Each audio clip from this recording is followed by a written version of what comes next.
เดือนอันวิดีโอเด้อตอนนี้เรากำลังจะเดินทางไปกินข้าวทางนะน่าจะเอาตามแค่ทางนี่แหละเนาะนี่จะเป็นนี่จะเป็นตัวเมืองสวรรค์เขตเลยเพราะเขาจะเดินทางไปสวรรค์เขตกันนี่จะเป็นสนามกีฬานี่พ่อเพื่อนใจดีพาเขาขี่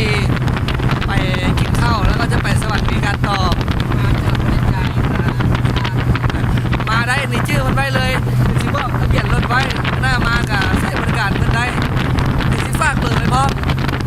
มากับโทรหาเพื่อนได้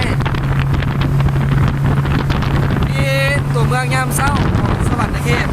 รู้สึกว่างามไหลเห็นภาพบรรยากาศถ้ามากับขี่รถจัมโบ้หรือถ้าบุขี่รถจัมโบ้ก็สามารถขี่รถทีบก็ได้พวกนี้ขี่รถทีบได้ย่างตามแคมทางบรรยากาศดีต้นไม้สองฝั่งข้างมีต้นไม้โอ้งามหลายสองฝั่งข้างมีต้นไม้ถ้าคนใดอยากขายเครื่องสามารถมาที่ก็ขายเครื่องได้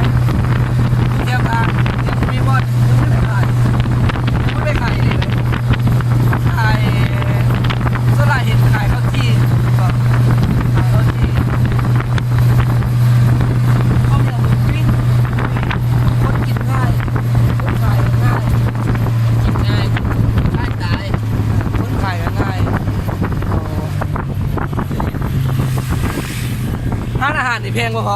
เขาเปลี่ยนนี่มีเมนู โอ้ ข้าวเปียกครับตัวที่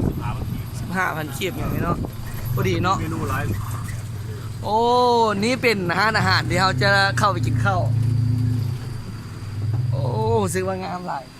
เอาให้นี่เลยเนาะเงินมาถึงกับเซ็นไว้เอาเนาะนะว่าละกระเถิงยี่ดอกโอ้ไอเน็ตไอเซ็กมาง ามหลาย ผู้จัดการอยู่ในติ๊กนะ นี่เป็นบอลที่เราจะกินข้าวเช้ามื้อนี้ ทีมงานมิสเตอร์เขาที่เนาะ แม่แล้วทีมงานมิสเตอร์ข้าวจี กลางคืนแสดงกลางเว้นเลาะ